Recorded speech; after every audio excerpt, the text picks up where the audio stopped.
श्री शिवाय नमस्तोभ्यम। हर हर महादेव। दोस्तों, हम सबको पता है कि 29 जुलाई को नाग पंचमी का बहुत ही विशेष सा दिन है। सावन का महीना अपने आप में बहुत खास और बहुत ही विशेष होता है, क्योंकि ये महीना महादेव को बहुत ही प्रिय है। लेकिन इसी सावन के महीने में एक बहुत ही पवित्र दिन आता है, जिसे हम नाग पंचमी के नाम से जानते हैं। और यह जो पर्व है अपने धर्म में, अपने हिंदू धर्म में प्रमुख त्योहारों में से एक होता है। तो आज के दिन हम सभी को सर्प शिव दीपक अपने घर पर लगाना है, जिससे हमारे घर की जो रक्षा हो सके। सर्प शिव दीपक आपको कैसे लगाना है, किस समय लगाना है, क्यों लगाना है, सारी बातें हम आपको इस छोटे से वीडियो के माध्यम से बताने वाले हैं। हमारे घर की जो रक्षा है वह महादेव स्वयं करते हैं, तो बहुत ही अलग तरीके से आपको इस उपाय को बताऊंगी, जिससे कि भोले शंकर की कृपा आपके घर परिवार के ऊपर हमेशा बनी रहे। देखिए, ये जो उपाय है पूज्य गुरुदेव की कथा से सुनकर आपको बता रही हूँ, तो आप पूरा उपाय बहुत ही ध्यान से सुनिएगा और उपाय को करिएगा ज़रूर। सबसे पहले आपको क्या करना है, एक दीपक लेना है। इस उपाय का नियम ये कहता है कि हम लोगों को नया दीपक लेना चाहिए। अब आपकी इच्छा है, चाहो तो मिट्टी का दीपक ले लो। अगर आपके घर में मिट्टी का दीपक ना हो तो आप जो है आटे का दीपक भी ले सकते हो, कोई दिक्कत की बात नहीं है। जो आटे का दिया होता है ना, आप उसको भी बना सकते हो।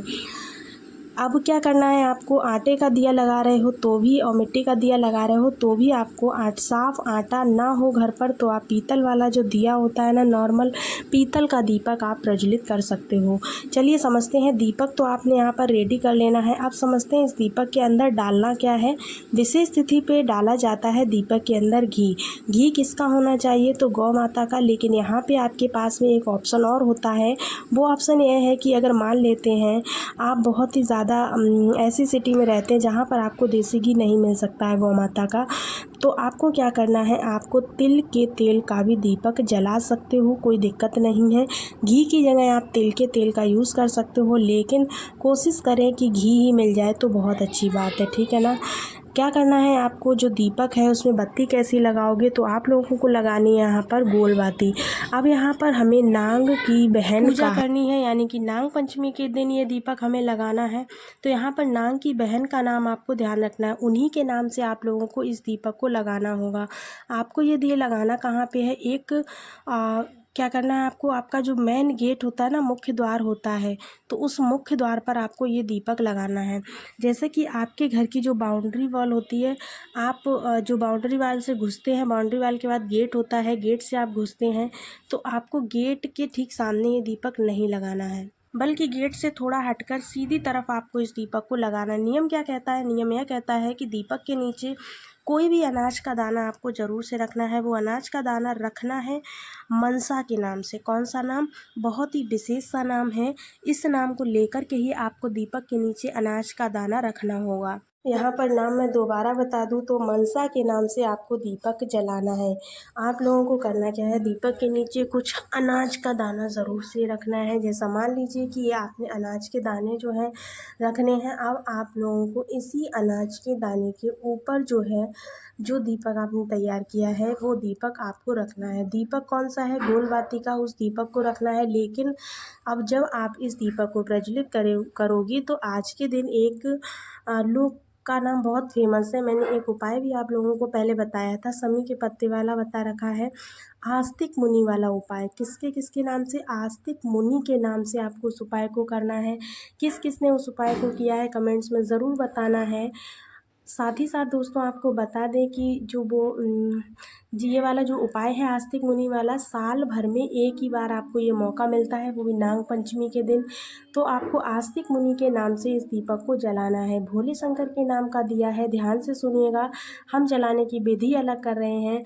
हम नीचे जो अनाज के दाने रखेंगे वह मनसा के नाम से रखेंगे, लेकिन दीपक प्रज्वलित करेंगे तो वो आस्तिक मुनि के नाम से प्रज्वलित होगा। जो भी व्यक्ति मनुष्य इस उपाय को नाग पंचमी के अवसर पर करता है, उसके घर परिवार की रक्षा स्वयं महादेव करते हैं। किसी भी प्रकार के जहरीले जीव आपके घर में प्रवेश नहीं करते हैं। चीज़ें आपको क्लियर हो रही हैं, तो चलिए आगे बढ़ते हैं। अब आगे वीडियो में हम बात करने वाले हैं दूसरे उपाय की। दूसरा जो उपाय है वो आज आपको करना है। कैसे करना है, तो देखिएगा, गलती बिल्कुल भी आपको नहीं करनी है। आप लोगों को क्या करना है, इस उपाय के लिए बेलपत्र की आवश्यकता नहीं होगी आपको, ठीक है ना। यहाँ पर मेरी बातों को बहुत ध्यान से समझिएगा। हमें इस उपाय को करने के लिए क्या चाहिए और किसके लिए हम इस उपाय को करेंगे, तो आपके घर परिवार में कष्ट बहुत ज़्यादा है। देखो इस उपाय को, पहला जो उपाय है छोड़ दो, 2 दीपक वाला, लेकिन आपसे कह रही हूँ कि दूसरा उपाय ज़रूर कर लेना, ठीक है ना। चाहे आपको मौका मिल रहा है, बहुत ही प्यारा मौका पड़ रहा है, तो इस उपाय को बिल्कुल मत छोड़िए। नाग पंचमी की इस विशेष तिथि पर आज आपको एक पान का पत्ता लेना है। पान का पत्ता लेने के बाद पान की दुकान पर जाकर के आपको एक पान का पत्ता लेना है। पान का पत्ता जो है कहीं से भी कटा पिटा ना हो, ये चीज़ ध्यान रखना है। लाल चंदन लेना है, ध्यान रखिएगा सूखा लाल चंदन अगर है तो उसको गीला कर लो, गाढ़ा सा पेस्ट बनाओ, और नहीं है अगर लाल चंदन मतलब सूखा नहीं है, गीला है, तो अच्छी बात है।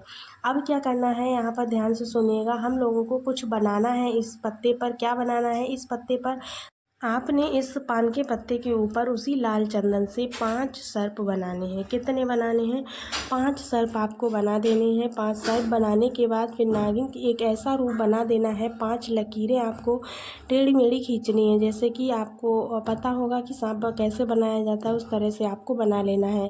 फिर आप इस पान के पत्ते को उठाएंगे, महादेव के शिवलिंग के पास जाना है, लेकिन कोशिश करिएगा ऐसे महादेव के शिवलिंग के पास जाना जिन महादेव के शिवलिंग के ऊपर जो कलश होता है ना जलाधारी वाला, वो कलश का पानी बूंद बूंद करके गिरता रहे। महादेव की शिवलिंग के ऊपर यानी पिंडी के ऊपर गिर रहा हो, ऐसे महादेव की शिवलिंग को आपको चुनना है। लेकिन मान लो ये वीडियो आपको बहुत लेट में देखने का मिल रहा है, 7 बजे देख रहे हो, 8 बजे देख रहे हो, 9 बजे देख रहे हो, तो आप नॉर्मल अपने घर पर भी इस उपाय को कर सकते हो, कोई दिक्कत नहीं है। लेकिन पहले कोशिश करना कि महादेव के मंदिर में जाकर के ही इस उपाय को कर सके।